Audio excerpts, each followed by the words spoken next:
Brought to you by V-Guard. ಪ್ರಧಾನಿ ಮೋದಿ ವಿರುದ್ಧ G Parameshwar ಗುಡುಗಿದ್ದಾರೆ. ಪ್ರಧಾನಮಂತ್ರಿಗಳೇ ಧರ್ಮದ ಆಧಾರದ ಮೇಲೆ ಮಾತಾಡ್ತಿದ್ದಾರೆ. ಒಂದು ದೇಶದ ಪ್ರಧಾನಿ ಈ ರೀತಿ ಮಾತಾಡೋದನ್ನ ನೋಡಿರಲಿಲ್ಲ. ಮತಕ್ಕಾಗಿ ಈ ರೀತಿ ದ್ವೇಷ ಭಾಷಣ ಮಾಡೋದು ಸರಿಯಲ್ಲ ಅಂತ ಕಿಡಿಕಾರಿದ್ದಾರೆ.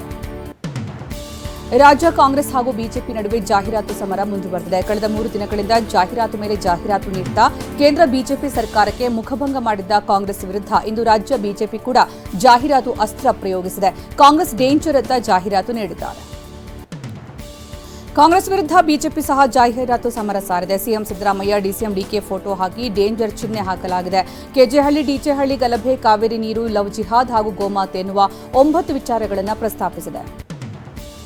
ಪ್ರಚಾರದ ವೇಳೆ ಕಾಂಗ್ರೆಸ್ ನಾಯಕರು ಚೊಂಬು ತೋರಿಸಿದ ಬಗ್ಗೆ ಮಾಜಿ ಸಿಎಂ ಕುಮಾರಸ್ವಾಮಿ ಲೇವಡಿ ಮಾಡಿದ್ದಾರೆ. ಇವೆಲ್ಲ ಯಾವುದೇ ಉಪಯೋಗಕ್ಕೆ ಬರಲ್ಲ. ಕಾಂಗ್ರೆಸ್ ಖಜಾನೆ ಖಾಲಿ ಮಾಡಿದ ಚೊಂಬು ಪ್ರದರ್ಶನ ಮಾಡ್ತಿದೆ ಅಂತ ಹೇಳಿದ್ದಾರೆ. ಕಾಂಗ್ರೆಸ್ಸಿಗರು 11 ತಿಂಗಳಲ್ಲಿ ಏನು ಅಭಿವೃದ್ಧಿ ಕೆಲಸ ಮಾಡಿದ್ದಾರೆ ಅಂತ ಕುಮಾರಸ್ವಾಮಿ ಪ್ರಶ್ನಿಸಿದ್ದಾರೆ. ಚೊಂಬಿನ ಇದು ತಗೊಳ್ಳೋಣ. ಇದು ಇನ್ವರ್ಟರ್ ಎಸಿ. ನೀವು ಗ್ಯಾಮ್ಲರ್ ಅಲ್ವಾ? ಗ್ಯಾಮ್ಲರ್ ಜೂಜಾಡ್ತಿರಲ್ವಾ? ನೀವು ಜೂಜಾಡ್ತೀರಾ? ಇಲ್ಲ, ಯಾರು ಏನು ಹೇಳಿದ್ರು ಅಂತ ನೀನು ಎಷ್ಟು ಕಾಸ್ಟ್ಲಿ ಹಾಗೂ ಡೆಲಿಕೇಟ್ ಎಸಿ ತಗೊಂಡು ಸ್ಟೆಬಿಲೈಸರ್ ತಗೊಳ್ಳಿಲ್ಲ ಅಂದ್ರೆ ಇದು ಜೂಜಾಟ ತಾನೇ.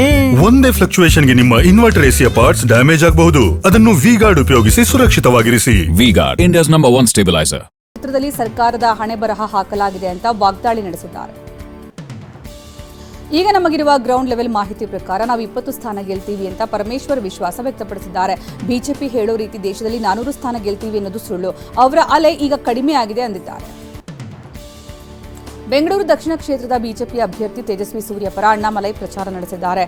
ಜಯನಗರ ವಿಧಾನಸಭಾ ಕ್ಷೇತ್ರದಲ್ಲಿ ಮತಯಾಚಿಸಿದ್ದಾರೆ. ತಮಿಳುನಾಡಿನ ಚುನಾವಣೆ ಬಳಿಕ ರಾಜ್ಯಕ್ಕೆ ಎಂಟ್ರಿ ಕೊಟ್ಟಿರೋ ಅಣ್ಣಾಮಲೈ ಮತ ಶಿಕಾರಿಗಿಳಿದಿದ್ದಾರೆ. ಕರ್ನಾಟಕದಲ್ಲಿ 28 ಕ್ಷೇತ್ರಗಳಲ್ಲಿ ಎನ್ಡಿಎ ಮೈತ್ರಿಕೂಟ ಗೆಲ್ಲುತ್ತೆ ಅಂತ ತಮಿಳುನಾಡು ಬಿಜೆಪಿ ರಾಜ್ಯಾಧ್ಯಕ್ಷ ಅಣ್ಣಾಮಲೈ ಹೇಳಿದ್ದಾರೆ. ಕಾಂಗ್ರೆಸ್ ಕಾರ್ಪೊರೇಟರ್ ಮಗಳ ಕೊಲೆಯಾದರೂ ಪ್ರತಿಕ್ರಿಯೆ ತೋರ್ತಾ ಇಲ್ಲ. ರಾಜ್ಯ ಸರ್ಕಾರಕ್ಕೆ ನಾಚಿಕೆ ಆಗಬೇಕು ಅಂತ ವಾಗ್ದಾಳಿ ನಡೆಸಿದ್ದಾರೆ. ಎಚ್ಡಿಡಿ ಬಿಜೆಪಿಗೆ ಹೋಗಲ್ಲ ಎಂಬ ನಂಬಿಕೆ ಇತ್ತು ಎಂದಿರುವ ಸಿಎಂ ಸಿದ್ದರಾಮಯ್ಯಗೆ ಕುಮಾರಸ್ವಾಮಿ ತಿರುಗೇಟು ಕೊಟ್ಟಿದ್ದಾರೆ. ದೇವೇಗೌಡರು ಬಿಜೆಪಿಗೆ ಹೋಗ್ತಾ ಇರಲಿಲ್ಲ, ಸಿದ್ದರಾಮಯ್ಯನವರೇ ಬಲವಂತವಾಗಿ ಕಳುಹಿಸಿದ್ದಾರೆ ಅಂತ ಆರೋಪಿಸಿದ್ದಾರೆ. ಮೋದಿಯನ್ನ ಶನಿ ಎಂದಿರುವ ರಮೇಶ್ ಕುಮಾರ್ ಹೇಳಿಕೆಗೆ ಪರಮೇಶ್ವರ್ ಆಕ್ಷೇಪಿಸಿದ್ದಾರೆ. ಸಾರ್ವಜನಿಕ ವಲಯದಲ್ಲಿದ್ದಾಗ ನಾವು ಸರಿಯಾಗಿ ಮಾತನಾಡಬೇಕು. ಈ ರೀತಿಯ ಹೇಳಿಕೆಗಳನ್ನು ಸಮರ್ಥಿಸಿಕೊಳ್ಳೋದಕ್ಕಾಗಲ್ಲ ಅಂದಿದ್ದಾರೆ. ಮಂಡ್ಯಕ್ಕೆ ಡಿಸಿಎಂ ಡಿಕೆ ಶಿವಕುಮಾರ್ ಕೊಡುಗೆ ಏನು ಅಂತ ಕುಮಾರಸ್ವಾಮಿ ಪ್ರಶ್ನಿಸಿದ್ದಾರೆ. ರೈತರು ಆತ್ಮಹತ್ಯೆ ಮಾಡಿಕೊಂಡಾಗ ನನ್ನ ಕೈಯಿಂದ ನೆರವು ಕೊಟ್ಟೆ, ಇವರು ಏನ್ ಕೊಟ್ಟರು ಲೂಟಿ ಮಾಡಿ ಇಟ್ಕೊಂಡಿದ್ದಾರಲ್ವಾ ಅಂತ ತಿರುಗೇಟು ಕೊಟ್ಟಿದ್ದಾರೆ. ಚಿಕ್ಕಬಳ್ಳಾಪುರ ಬಿಜೆಪಿ ಅಭ್ಯರ್ಥಿ ಕೆ ಸುಧಾಕರ್ ಪ್ರಣಾಳಿಕೆ ಬಿಡುಗಡೆ ಮಾಡಿದ್ದಾರೆ. ಆರೋಗ್ಯ, ಕೈಗಾರಿಕೆ, ಶಿಕ್ಷಣ, ಮೆಟ್ರೋ, ನೀರಾವರಿ, ಪ್ರವಾಸೋದ್ಯಮ, ಕುಡಿಯುವ ನೀರು ಸೇರಿದಂತೆ ಕೆಲ ಭರವಸೆಗಳನ್ನು ಕೊಟ್ಟಿದ್ದಾರೆ. ಸುಧಾಕರ್ಗೆ ಮೈತ್ರಿ ಮುಖಂಡರು ಸಾಥ್ ಕೊಟ್ಟಿದ್ದಾರೆ. ಮೈಸೂರು ಕೊಡಗು ಬಿಜೆಪಿ ಅಭ್ಯರ್ಥಿ ಯದುವೀರ್ ಒಡೆಯರ್ ರೋಡ್ ಶೋ ನಡೆಸಿದ್ದಾರೆ. ಶಾಸಕ ಜಿಟಿ ದೇವೇಗೌಡ ಜೊತೆ ಮತಯಾಚಿಸಿದ್ದಾರೆ. ಮೈಸೂರು ಮಹಾನಗರ ಪಾಲಿಕೆ ವ್ಯಾಪ್ತಿಯ ವಾರ್ಡ್ ನಂಬರ್ 45ರಲ್ಲಿ ಮೆರವಣಿಗೆ ಮಾಡಿದ್ದಾರೆ. ಧಾರವಾಡದ ಪಕ್ಷೇತರ ಅಭ್ಯರ್ಥಿಯಾಗಿದ್ದ ದಿಂಗಾಲೇಶ್ವರ ಶ್ರೀ ನಾಮಪತ್ರ ಹಿಂಪಡೆಯುವುದಕ್ಕೆ ನಿರ್ಧರಿಸಿದ್ದಾರೆ. ಪ್ರಹ್ಲಾದ್ ಜೋಶಿ ವಿರುದ್ಧ ಕಣಕ್ಕಿಳಿಯುವುದಾಗಿ ಘೋಷಿಸಿದ್ದರು. ಆದರೆ ಈಗ ಶಿರಹಟ್ಟಿ ಮಠದ ಹಿರಿಯ ಪೀಠಾಧಿಪತಿ ಸೂಚನೆ ಮೇರೆಗೆ ಈ ಬೆಳವಣಿಗೆಯಾಗಿದೆ.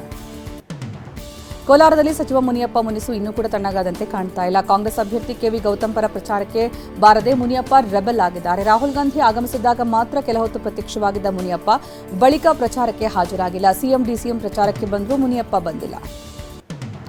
ಕೋಲಾರ ಇಂಡಿಯಾ ಅಭ್ಯರ್ಥಿ ಪರ ಮಾಜಿ ಸಿಎಂ ಕುಮಾರಸ್ವಾಮಿ ಬಿಜೆಪಿ ರಾಜ್ಯಾಧ್ಯಕ್ಷ ವಿಜೇಂದ್ರ ಪ್ರಚಾರ ನಡೆಸಲಿದ್ದಾರೆ. ಮುಳಬಾಗಿಲು ಪಟ್ಟಣದಲ್ಲಿ ಬೃಹತ್ ರೋಡ್ ಶೋ ಹಾಗೂ ಸಮಾವೇಶ ಆಯೋಜಿಸಲಾಗಿದೆ. ಜೆಡಿಎಸ್ನ ಮಲ್ಲೇಶ್ ಬಾಬು ಪರ ಇಬ್ಬರು ನಾಯಕರು ಮತಯಾಚಿಸಲಿದ್ದಾರೆ. ನಟ ದರ್ಶನ್ ಮಂಡ್ಯ ಕಾಂಗ್ರೆಸ್ ಅಭ್ಯರ್ಥಿ ಸ್ಟಾರ್ ಚಂದ್ರು ಪರ ಮತಯಾಚಿಸಲಿದ್ದಾರೆ. ಮದ್ದೂರು ವಿಧಾನಸಭಾ ಕ್ಷೇತ್ರದ 7 ಕಡೆ ದರ್ಶನ್ ಪ್ರಚಾರ ಮಾಡಲಿದ್ದಾರೆ.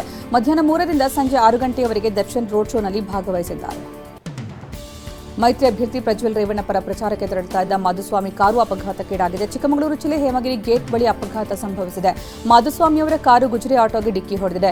ಆಟೋ ಚಾಲಕನಿಗೆ ಸಣ್ಣ ಪುಟ್ಟ ಗಾಯಗಳಾಗಿವೆ. ಕೇಂದ್ರ ಗೃಹ ಸಚಿವ ಅಮಿತ್ ಶಾ ಚಿಕ್ಕಮಗಳೂರು ಭೇಟಿ ರದ್ದಾಗಿದೆ. ಅಮಿತ್ ಶಾ ಕೋಟ ಶ್ರೀನಿವಾಸ್ ಪೂಜಾರಿ ಪರ ಏಪ್ರಿಲ್ 24ರಂದು ರೋಡ್ ಶೋ ನಡೆಸಬೇಕಿತ್ತು. ಆದರೆ ಈಗ ರೋಡ್ ಶೋ ರದ್ದಾದ ಬಗ್ಗೆ ಬಿಜೆಪಿ ಜಿಲ್ಲಾಧ್ಯಕ್ಷ ದೇವರಾಜ್ ಶೆಟ್ಟಿ ಮಾಹಿತಿ ನೀಡಿದ್ದಾರೆ. ನೇಹಾ ಕೊಲೆ ಖಂಡಿಸಿ ಹಳೆ ಹುಬ್ಬಳ್ಳಿಯಲ್ಲಿ ಬಿಜೆಪಿ ಪ್ರತಿಭಟನೆ ನಡೆಸಿದೆ. ಟೈರ್ಗೆ ಬೆಂಕಿ ಹಚ್ಚಿ ಆಕ್ರೋಶ ಹೊರಹಾಕಿದೆ. ಬಿಜೆಪಿ ಕಾರ್ಯಕರ್ತರು ರಾಜ್ಯ ಸರ್ಕಾರದ ವಿರುದ್ಧ ಘೋಷಣೆ ಕೂಗಿದ್ದಾರೆ. ನೇಹಾ ಅಮರ್ ರಹೆ ಎನ್ನುತ್ತಾ ರಸ್ತೆ ಬಂದ್ ಮಾಡಿದ್ದಾರೆ. ಮೈಸೂರಲ್ಲಿ ಬಿಜೆಪಿ ಪ್ರತಿಭಟನೆಗೆ ಅನುಮತಿ ನಿರಾಕರಿಸಲಾಗಿದೆ ಎಂದು ಬಿಜೆಪಿ ರಾಜ್ಯಾಧ್ಯಕ್ಷ ವಿಜೇಂದ್ರ ನೇತೃತ್ವದಲ್ಲಿ ಪ್ರತಿಭಟನೆ ನಡೆಯಬೇಕಿತ್ತು. ಆದರೆ ಅನುಮತಿ ನಿರಾಕರಿಸಲಾಗಿದೆ. ಮೈಸೂರಿನ ಗಾಂಧಿ ವೃತ್ತದಲ್ಲಿ 100ಕ್ಕೂ ಹೆಚ್ಚು ಪೊಲೀಸ್ ಸಿಬ್ಬಂದಿ ನಿಯೋಜಿಸಲಾಗಿದೆ. ಪ್ರತಿಭಟನೆ ನಮ್ಮ ಹಕ್ಕು, ಪ್ರತಿಭಟನೆ ಹತ್ತಿಕ್ಕುವ ಪ್ರಯತ್ನ ನಡೆದಿದೆ ಅಂತ ಮೈಸೂರು ಬಿಜೆಪಿ ಘಟಕದ ಅಧ್ಯಕ್ಷ ನಾಗೇಂದ್ರ ಹೇಳಿದ್ದಾರೆ. ಯಾವುದೇ ಕಾರಣಕ್ಕೂ ಸರ್ಕಾರದ ಬೆದರಿಕೆಗೆ ನಾವು ಮಣಿಯೋದಿಲ್ಲ, ಪ್ರತಿಭಟನೆ ಮಾಡೇ ಮಾಡ್ತೀವಿ ಎಂದಿದ್ದಾರೆ.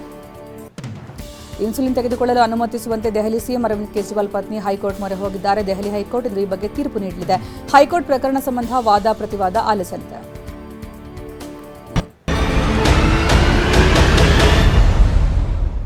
brought to you by Vigard.